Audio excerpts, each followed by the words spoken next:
चलो class start करते अपन।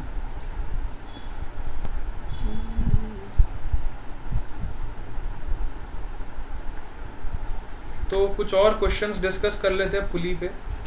काफ़ी अच्छे से हमने पुली को कवर किया है, तो सभी प्रॉब्लम्स हम डिस्कस कर लेते हैं बढ़िया से।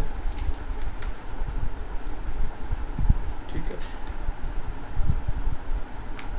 सपोज करो हमें इस तरह का पुली दिया हुआ है।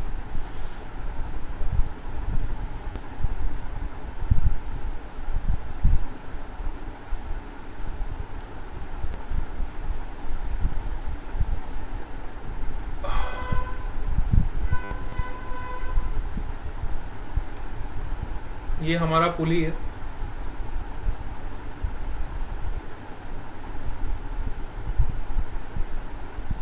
और यहाँ पे एक मास हमने लटका दिया।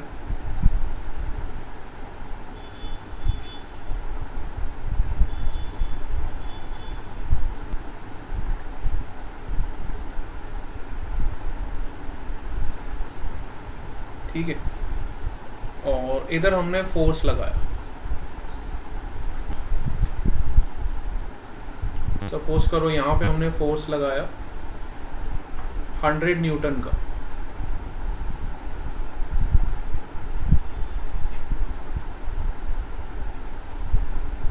ठीक है बच्चों, इस पॉइंट पे हमने फोर्स लगाया। इस पॉइंट पे हमने 100 न्यूटन का फोर्स लगाया और यहाँ पे एक मास लटका दिया, इसको नाम दे देता हूँ बी। ठीक है, अब आपको ये मास का वैल्यू फाइंड करना है such that what is the value of this mass such that the system will be at rest. System is at rest.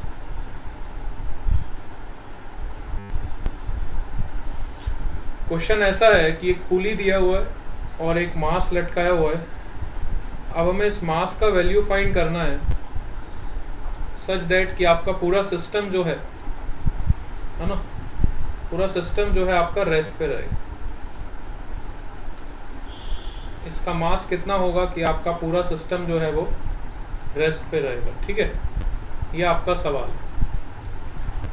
तो सिस्टम को हमें रेस्ट पे रखना है। सब लोग देखेंगे इधर, अगर हमें पूरे सिस्टम को रेस्ट पे रखना है, ठीक है, तो अगर आपको पूरे सिस्टम को रेस्ट पे रखना है, मतलब ना ये ब्लॉक नीचे मूव करना चाहिए ना ये ब्लॉक ऊपर मूव करना चाहिए, इसका किसी भी तरह का कोई भी मोशन नहीं होना चाहिए। तो सिंपल सा फंडा यही है कि अगर आपके ब्लॉक को मोशन नहीं कराना है, ब्लॉक को रेस्ट पे रखना है, तो जितना आप फोर्स लगा रहे हो उतना ही टेंशन यहाँ पे क्रिएट होगा। देखो, उतना ही टेंशन यहाँ भी क्रिएट होगा और उतना ही टेंशन यहाँ भी क्रिएट होगा। तो अगर इस ब्लॉक को आपको रेस्ट पे रखना है तो सबसे पहले इस ब्लॉक का फ्री बॉडी डायग्राम आपको बनाना पड़ेगा। इस ब्लॉक का you have to draw the free body diagram. तो इसको सिस्टम लेके आप सबसे पहले फ्री बॉडी डायग्राम बनाओगे। तो इस पे एक टेंशन फोर्स लग रहा है और दूसरा जो फोर्स लग रहा है वो mg फोर्स लग रहा है। दो ही फोर्स लगेंगे इस ब्लॉक पे। One is your tension force and another is your mg force. Mass of block b into g। तो अगर इस ब्लॉक को रेस्ट पे रहना है तो ये दोनों फोर्सेस को बैलेंस करना पड़ेगा। टेंशन फोर्स को कौन बैलेंस करेगा? mg बैलेंस करेगा। और टेंशन फोर्स किसके बराबर होगा? जितना हमने यहाँ पे फोर्स लगाया 100 न्यूटन, इसके बराबर आपका टेंशन फोर्स होगा। तो सिंपल हमें ब्लॉक का मास पता चल जाएगा। g का वैल्यू आप 10 एज्यूम कर लो। g का वैल्यू आप 10 मान लो। 10 से 10 कैंसिल हो जाएगा, तो मास ऑफ ब्लॉक आपको कितना मिल जाएगा? 10 kg। तो जब आप सिस्टम में 10 किलो का ब्लॉक रखोगे तो आपका सिस्टम जो है वो रेस्ट पे रहे। जब आप 10 kg का ब्लॉक रखोगे तो आपका पूरा सिस्टम किस में रहेगा? रेस्ट में रहेगा। इस तरह के क्वेश्चंस आपको पूछे जा सकते हैं एग्जाम में, बड़े सिंपल होते हैं। आपको इक्विलिब्रियम लगाना होता है और इक्विलिब्रियम का कंडीशन लगा के you can find the quantity. ठीक है, सब लोगों को समझ आया ये पार्ट? कैसे हमने इक्विलिब्रियम का कंडीशन लगाया और हमें ब्लॉक का मास पता चल गया। बहुत बढ़िया।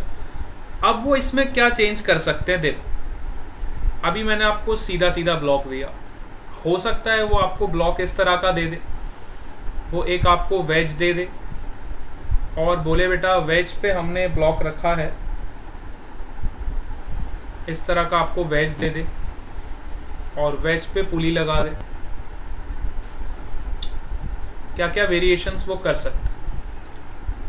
सपोज करो हमने यहाँ पे एक पुली लगा दिया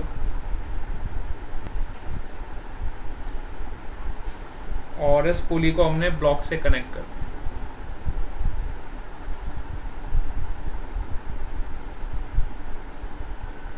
ठीक है, इसको हमने यहाँ पे एक दूसरा ब्लॉक लगा दिया।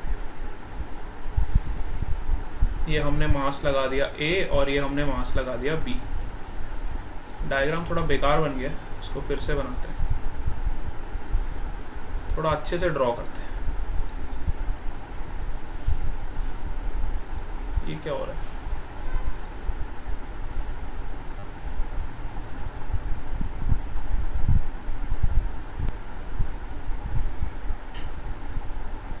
ठीक है, इस लाइन को भी फिर से ड्रॉ कर लेते हैं।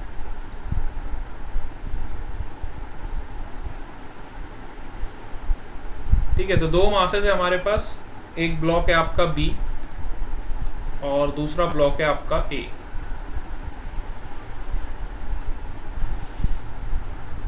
एंगल आपको दिया हुआ है 30 डिग्री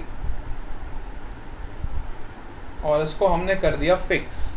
ये जो वेज है आपका ग्राउंड के साथ फिक्स, मतलब वेज का किसी भी तरह का कोई मोशन नहीं हो। ये जो आपका वेज है, ये ट्राइंगुलर वेज जो है आपका फिक्स्ड, ग्राउंड के साथ फिक्स्ड। इस वेज का कोई मोशन नहीं हो। ठीक है, अब क्वेश्चन में आपको ये बोला गया है कि find the block of this mass B such that the whole system will be equilibrium, the whole system will be at rest। पूरे सिस्टम में अगर हमें रेस्ट में रखना है तो इस ब्लॉक का मास कितना होना चाहिए? अगर ये वाले ब्लॉक का मास आपको गिवन है विच इज 5 kg। ठीक है, ये वाले ब्लॉक का मास हमें गिवन है विच इज 5 kg। ठीक है,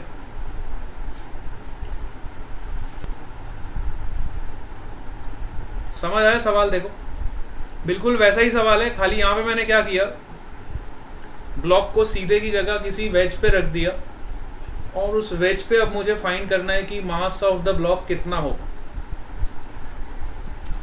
तो अल्टीमेटली आपको वही स्टेप्स को याद रखना है। पहला स्टेप है आपका सिस्टम को डिसाइड करना। तो सिस्टम को मैंने डिसाइड कर लिया, मुझे इसका मास निकालना है, इसको सिस्टम बना लो, इसका फ्री बॉडी डायग्राम बनाओ, है ना, और फिर फोर्सेस को बैलेंस करो। इतना काम आपको करना पड़ेगा। तो चलो सिस्टम को डिसाइड कर लिया। सबसे पहले जो चीज़ें आपको दिखाई दे रही हैं उसको शो कर दो।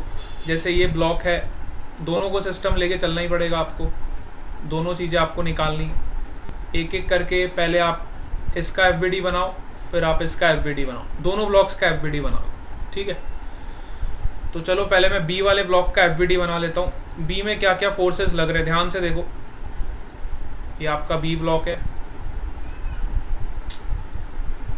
बी में कौन कौन से फोर्सेस लग रहे हैं? एक तो बी ब्लॉक का यहाँ पे कांटेक्ट है, तो इधर कांटेक्ट है तो यहाँ पे एक नॉर्मल रिएक्शन लगेगा परपेंडिकुलर टू द सरफेस। इसके अलावा बी ब्लॉक का मास है तो उसके सेंटर पे mg लगेगा which is mass of block B into G। इसके अलावा इस ब्लॉक का कांटेक्ट इस पॉइंट पे हो रहा है, तो यहाँ पे एक टेंशन फोर्स लगेगा, टेंशन फोर्स T। ठीक है, अब मैंने आपको बताया था जब भी इस तरह का सिस्टम होता है तो अब हमें एंगल भी फाइंड करना पड़ता है। तो एंगल आप इजीली निकाल सकते हो। एक लाइन आप यहाँ से ड्रॉ कर लो, एक लाइन आप ऐसे ड्रॉ कर लो, ये आपकी एक्सिस हो गई। अब देखो 30 डिग्री आपको इसके साथ दिया हुआ है, इंक्लाइन के साथ, है ना। इंक्लाइन के साथ ये एंगल आपका 30 डिग्री का है, ये 30 है, तो ये एंगल आपका 90 डिग्री है, तो ये वाला एंगल आपका 60 डिग्री हो जाएगा। ये 60 हो जाएगा, तो ये वाला एंगल आपका 30 डिग्री हो जाएगा। This angle will be your 30 degree. ठीक है, इस तरह से हमने एंगल्स भी फाइंड कर लिए। सबको समझ आ रहा है ना बेटा? देखो फिर से वही स्टेप्स फिर से कर रहे हैं हम, है ना। पहले फ्री बॉडी डायग्राम बना रहे हैं, फिर सारे फोर्सेस को शो कर रहे हैं, फिर हम एंगल्स फाइंड कर रहे हैं। इसके बाद हम नेट फोर्स को बैलेंस करेंगे, क्योंकि हमें सिस्टम को रेस्ट पे रखना है, सिस्टम को हमें रेस्ट पे रखना है ना। सब सेम स्टेप्स रिपीट करेंगे, कोई भी नई चीज़ नहीं करेंगे, है ना। Same steps we are repeating again and again.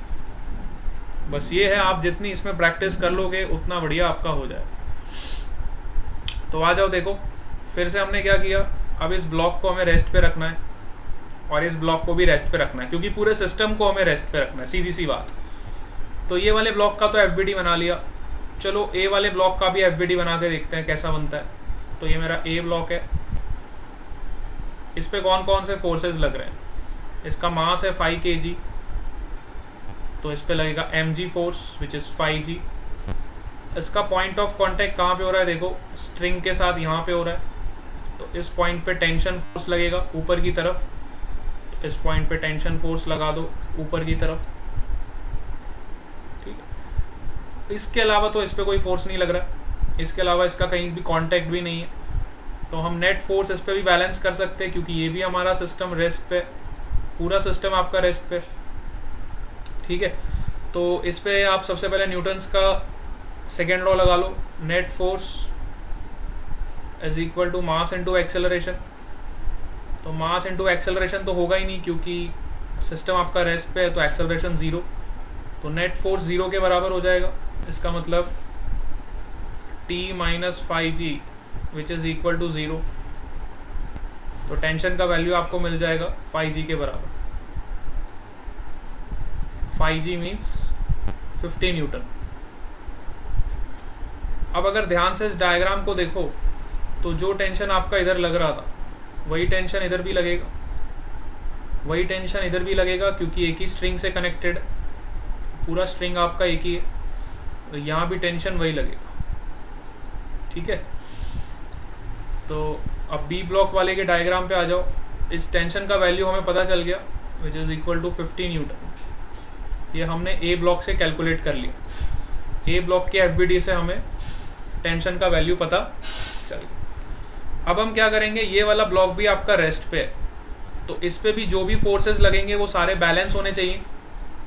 तो mg के 2 कंपोनेंट हो जाएंगे, देखो एक तो ये वाली डायरेक्शन में mg के 2 कंपोनेंट हो जाएंगे, one is mg sin 30 and one is mg cos 30। ये आपका mg फोर्स है, इसके 2 कंपोनेंट हो जाएंगे। ये कंपोनेंट हो जाएगा आपका mg sin theta means sin 30 and this component will be mg cos 30।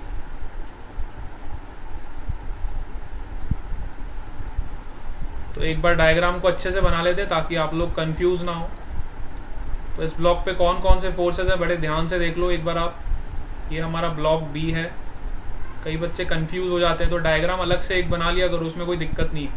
यहाँ पे आपका नॉर्मल रिएक्शन लग रहा है, नॉर्मल रिएक्शन को कौन बैलेंस कर रहा है, that is your mg cos 30।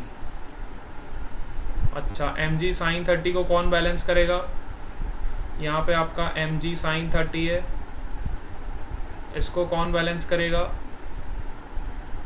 इसको बैलेंस करेगा आपका टेंशन फोर्स, जिसका वैल्यू हम निकाल चुके हैं 50 न्यूटन के बराबर। अब आप ये वाले mg को भूल जाओ, जो हमने यहाँ पे mg लिया था ना, इसी के हमने दो कंपोनेंट्स करे, एक ये कंपोनेंट और एक ये कंपोनेंट। तो ये वाले mg को आप भूल जाओ, इसको कंफ्यूजन मत क्रिएट करो, इसको हमने दो कंपोनेंट्स में ऑलरेडी रिजॉल्व कर लिया, ठीक है। तो हमारे पास ये फोर्सेज अवेलेबल। तो अब आपको क्या करना है, नेट फोर्स को जीरो करना है। तो इस डायरेक्शन को आप x मान लो, इस डायरेक्शन को आप y मान लो, दोनों डायरेक्शंस में आप नेट फोर्सेस को बैलेंस कर लो, है ना। इन बोथ द डायरेक्शंस आप नेट फोर्सेस को बैलेंस कर लोगे। तो आप बैलेंस करोगे तो देखो क्या हो जाए, ये 50 न्यूटन को कौन बैलेंस करेगा, हमें तो मास का वैल्यू निकालना है ना। तो 50 को कौन बैलेंस करेगा, विच इज़ mg sin 30। बस तो यहाँ से मुझे m का वैल्यू पता चल जाए, यही तो मुझे फाइंड करना था। तो m का वैल्यू कितना आ जाएगा, 50/g sin 30। g का वैल्यू होता है 10, sin 30 का वैल्यू होता है 1/2। तो ये कितना हो जाएगा, 10 ही होगा ना। तो मास ऑफ बी ब्लॉक आ जाएगा आपका 10 kg। बी ब्लॉक का मास कितना आ जाएगा, 10 kg। सबको समझ आया? यस बेटा, all of you are getting this? अब एक क्वेश्चन आप लोग मेरे को करके बताओगे, ठीक है। एक क्वेश्चन आप लोग करोगे,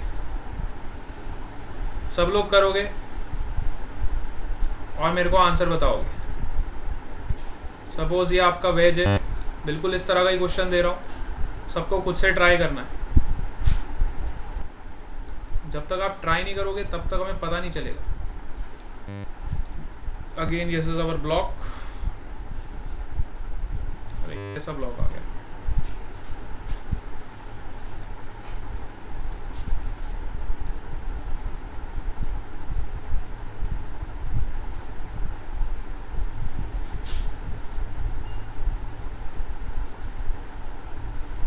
इसको हमने लगा दिया पुली से।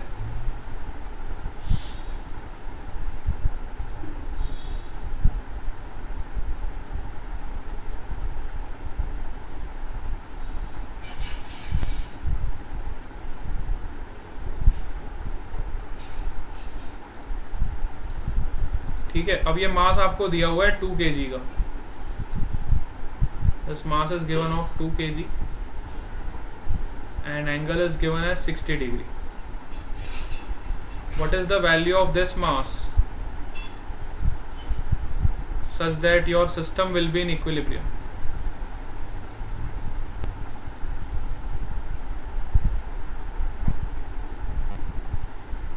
What is the value of this mass such that your system will be in equilibrium? ठीक है, सबको क्वेश्चन समझ आ गया? All of you understood the question? Block का मास निकालना है जिससे आपका पूरा सिस्टम इक्विलिब्रियम में आ जाए। All of you will find the answer. सबको आंसर फाइंड करना है।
चलो बेटा, आंसर आ गया सबका? यस, ट्राई तो कर रहे हैं ना आप लोग? क्या आंसर आया बताओ? निकाल रहे आ जाना चाहिए अब तो। 4/√3 kg बिल्कुल सही जवाब लग रहा है मेरे को।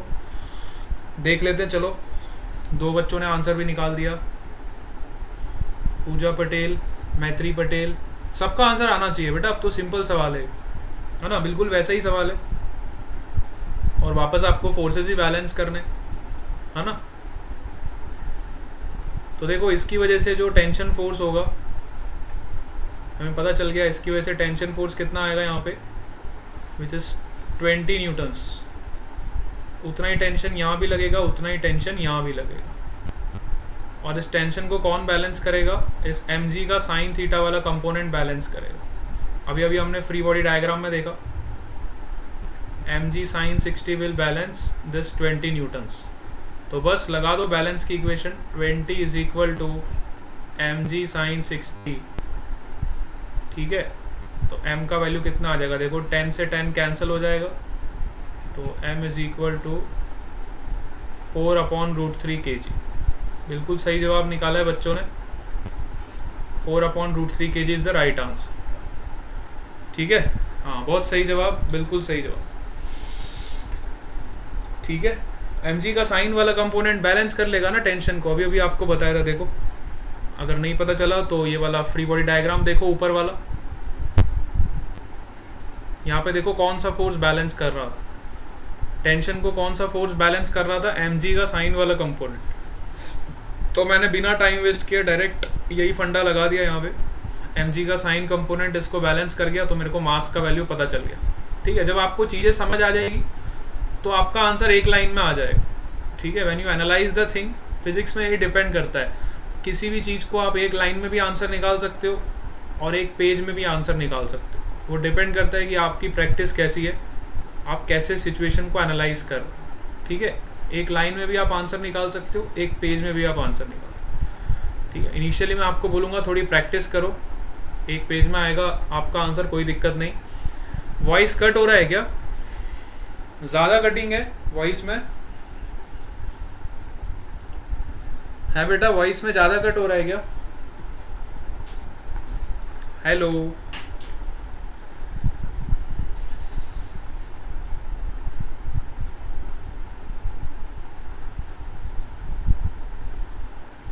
चलो थोड़ा थोड़ा कट हो रहा है। हाँ, थोड़ा नेटवर्क इशू है, इसकी वजह से ऐसा लग रहा होगा। आप समटाइम सुनाई नहीं देता है। अच्छा, अब ये नेटवर्क और टेक्निकल इशू का तो मेरे पास अभी तक कोई सॉल्यूशन आया नहीं है, लेकिन I will try my best कि आपको कोई दिक्कत ना आए क्लास में। और आप लोगों की पढ़ाई कैसी चल रही है? क्लासेस के अलावा आप लोग सेल्फ स्टडी करते हो घर पे? या फिर क्लास ही करते हो खाली? चलो अच्छी बात है, अगर आप लोग पढ़ाई कर रहे हो देन इट इज गुड। चलो अब हम एक नई वैरायटी के प्रॉब्लम को डिस्कस करने वाले हैं, पुली से रिलेटेड। अभी सिंपल वाले पुली बहुत हमने पढ़ लिए, अब आ जाओ एक नई वैरायटी डिस्कस करते हैं पुली की, जो कि थोड़ी अच्छी है। सपोज करो हमें ऐसा कोई अरेंजमेंट दिया है,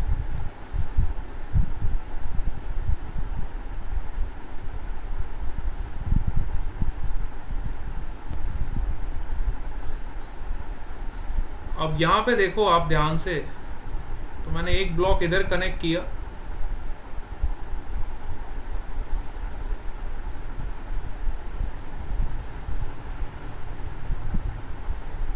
और एक ब्लॉक मैंने इधर कनेक्ट किया, सॉरी इधर भी मैंने एक पुली कनेक्ट किया, एक पुली मैंने यहाँ पे कनेक्ट किया। अभी तक हम एक ही पुली के क्वेश्चन करते थे, अब मैं आपको डबल पुली के क्वेश्चन करवाऊँ, जहाँ पे एक से ज़्यादा पुली होते हैं।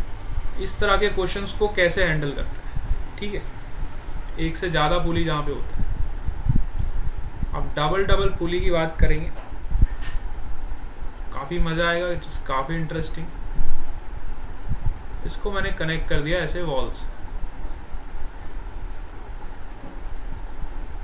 अब मैंने क्या किया, इसके सेंटर पे, ये वाले पुली के सेंटर पे एक मास लगा दिया।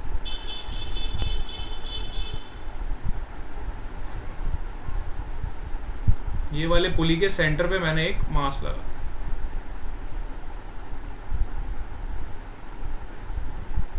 ठीक है, suppose this mass is m, ये वाला मास आपका m के बराबर है।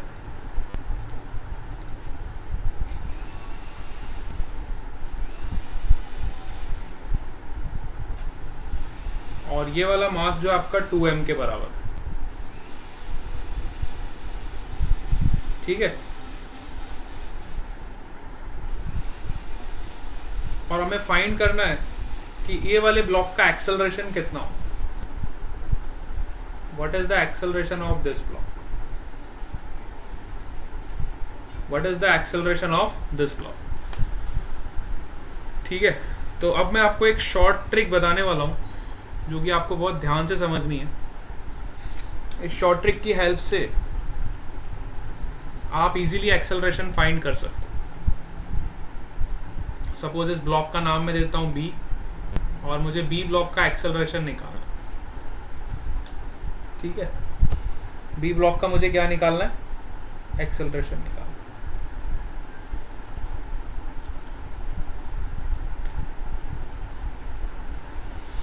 ठीक है, तो सबसे पहले आप टेंशन को शो कर दो, पूरे सिस्टम पे टेंशन कैसे लगेगी। तो अब टेंशन से आप काफ़ी फेमिलियर हो गए हो, तो यहाँ पे टेंशन T है, यहाँ भी टेंशन T होगा। टेंशन हमेशा पॉइंट ऑफ कांटेक्ट पे लगता है, हमेशा इस बात का ध्यान रखो। Tension will always act at the point of contact and away from the point of contact. यहाँ पे टेंशन ऐसे लगेगा, ये एक ही स्ट्रिंग है ना, तो यहाँ पे टेंशन सेम होगा।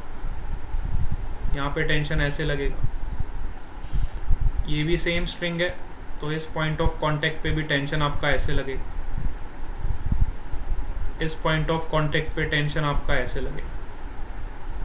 ठीक है, तो जिस पॉइंट ऑफ कांटेक्ट पे हमेशा टेंशन को शो करो, and it is always away from the point of contact. Similarly अगर ये पॉइंट ऑफ कांटेक्ट है तो यहाँ पे टेंशन ऐसे लगेगा, और इसका वैल्यू क्या होगा, 2t के बराबर।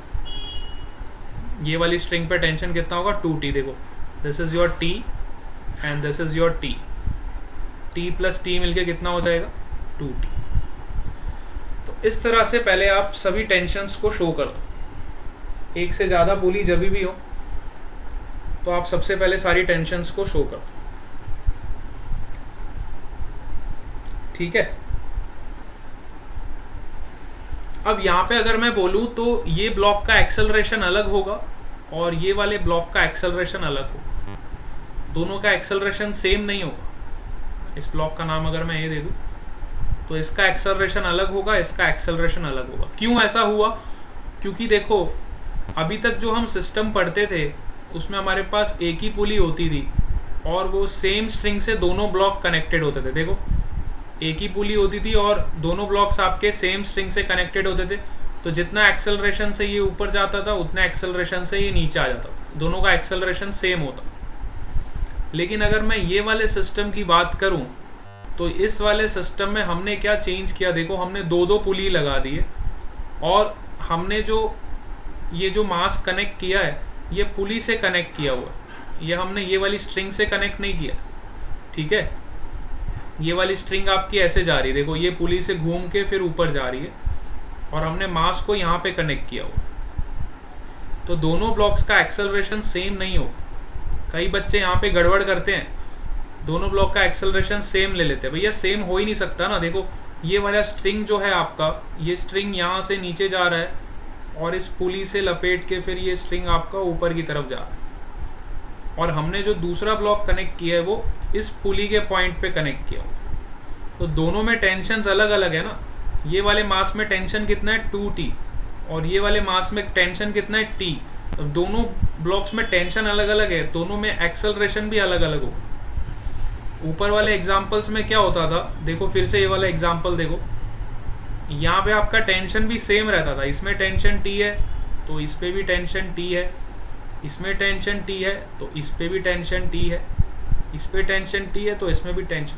तो टेंशन आपका सेम रहने की वजह से जितना एक्सेलरेशन से ऊपर जाता था उतना एक्सेलरेशन से ही नीचे आ जाता था, दोनों का एक्सेलरेशन सेम रहता था। लेकिन this case is different from this case. ये वाले केस में क्या है आपका, देखो फिर से बता रहा हूँ, ये जो मास m है ये कनेक्टेड है पुली से, ये पुली की जो स्ट्रिंग है ये कनेक्टेड है ये वाली पुली से, और इसकी स्ट्रिंग कनेक्टेड है ऊपर की सरफेस, ठीक है, ऊपर की वॉल्स। और जो दूसरा मास है वो हमने पुली पे कनेक्ट किया हो। दोनों का टेंशन अलग अलग है। देखो आप ध्यान से देखो, इस पे टेंशन T है, इस पे टेंशन 2T। समझ आ रही है बात? Both the cases are different. अभी हम थोड़े डिफरेंट केस की बात कर रहे हैं, ये पुराने वाले केस की तरह नहीं। यहां तक सबको क्लियर हुआ बेटा? All of you clear up to this point? तो ऐसे सिस्टम के लिए आपको एक मैं शॉर्टकट बताने जा रहा हूं। इस शॉर्टकट के बेसिस पे आप इजीली दोनों के एक्सेलरेशन को रिलेट कर सकते हैं, है ना। इस शॉर्टकट के बेसिस पे आप इजीली एक्सेलरेशन को रिलेट कर सकते हो, ठीक है। तो कैसे करोगे देखो,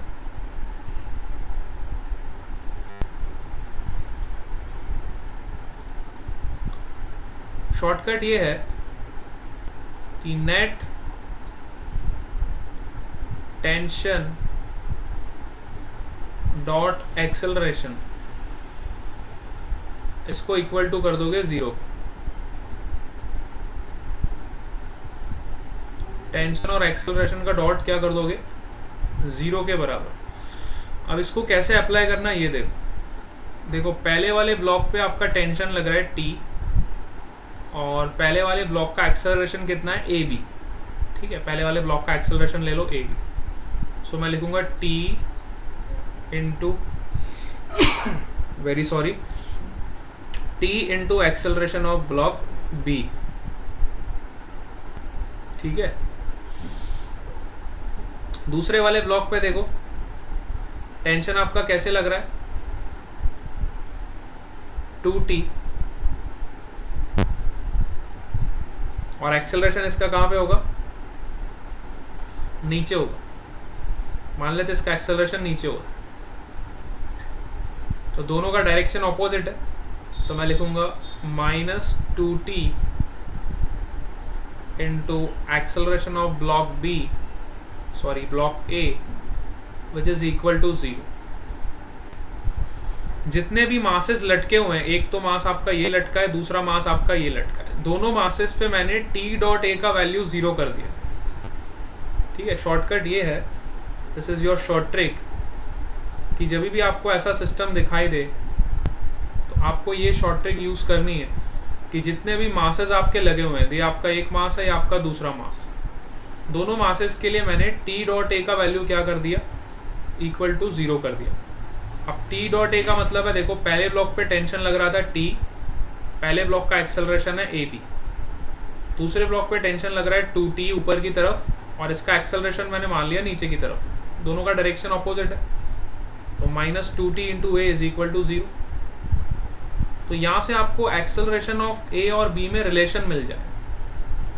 अब यहाँ से देखो T और T कैंसिल हो जाएगा, T and T will be cancel out, and you will get acceleration of B will be equal to 2 times of acceleration of A। मतलब B का जो एक्सेलरेशन होगा वो A के 2 टाइम्स हो जाए। समझ आया सबको शॉर्टकट वाला मेथड कैसे हमने अप्लाई किया दोनों मासेस पे, ठीक है। जब आपका एक से ज्यादा पुली होगा, है ना, जब एक से ज्यादा पुलीज होंगे तो हम ये वाला शॉर्टकट मेथड लगाएंगे। क्लियर हुआ सबको? यस।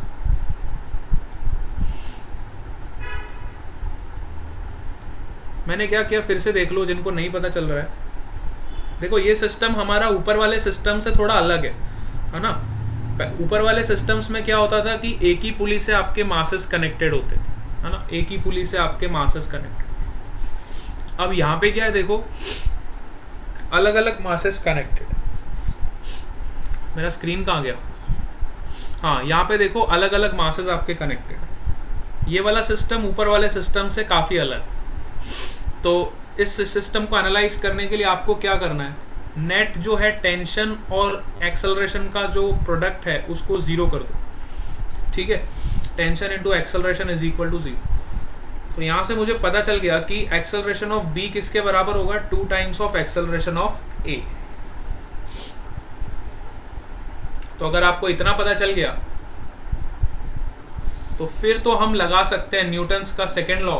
आप दोनों ब्लॉक को अलग से आप सिस्टम ले लो, पहले इस सिस्टम पे लगाओ न्यूटन्स का सेकेंड लॉ। तो इस सिस्टम पे लगाओगे न्यूटन्स का सेकेंड लॉ तो आपको क्या मिलेगा, देखो, net force which is T is equal to mass into acceleration, T is equal to m into a b. ये फर्स्ट इक्वेशन आपको यहां से मिल जाएगी। सेकेंड इक्वेशन आपको यहां से मिलेगी जब आप इसको सिस्टम मानोगे, ये वाले ब्लॉक को। तो यहां से आपको इक्वेशन मिलेगी, नेट फोर्स क्या हो जाएगा, 2mg minus 2t is equal to 2m into acceleration of a. This is your second equation. And third equation आपको पता ही है जो हम निकाल चुके हैं, this is your third equation. Actually हमें 3 इक्वेशंस की यहाँ पे क्यों जरूरत पड़ी, उसका कारण है क्योंकि यहाँ पे हमारे पास 3 वेरिएबल्स है। पहला है टेंशन, दूसरा एक्सेलरेशन ऑफ ए एंड तीसरा है acceleration of b. Now we have 3 variables और मैथमेटिक्स का रूल यही बोलता है कि जब आपके पास 3 वेरिएबल्स हो then you will require 3 equations. When you have 3 variables then you have to require 3 equations. ठीक है, मैथमेटिक्स का फंडा बिल्कुल सही कि 3 equation 3 variable then we can solve. ठीक है, 3 variables 3 equation we can solve. अच्छा, क्लियर हो गया ये पॉइंट सबको? यस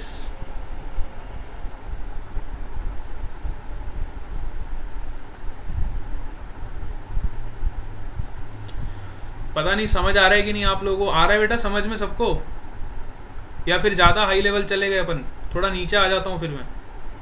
मुझे लगा समझ आ रहा है, थोड़ा बच्चों को ले जाते हैं ऊपर। आज बच्चों को थोड़ा एरोप्लेन में बिठा के ले जाते हैं, लेकिन बच्चे ट्रेन में बैठना चाहते हैं तो फिर मैं वापस ट्रेन में आ जाता हूँ, मुझे कोई दिक्कत नहीं। अगर आप लोगों को समझ नहीं आ रहा ये पॉइंट तो हम वापस ट्रेन में बैठ जाते हैं बेटा, हमें प्लेन में जाने की ज़रूरत नहीं है। अच्छा, वॉइस कटिंग ज़्यादा हो रहा है? चलो आज क्लास फिर यहीं पे एंड करते, ज़्यादा नहीं पढ़ते। हाँ, वॉइस कटिंग हो रहा है, कोई बात नहीं, आज क्लास को यहीं पे एंड करते। कल अपन यहीं से कंटिन्यू करेंगे फिर से, ठीक है? फिर से आपको ये चीज़ समझाऊंगा, ठीक है बेटा? चलो आज क्लास अपन यहीं पे एंड करते। Okay, bye bye to all of you. ज़्यादा वॉइस कटिंग हो रहा है तो फ़ायदा नहीं फिर।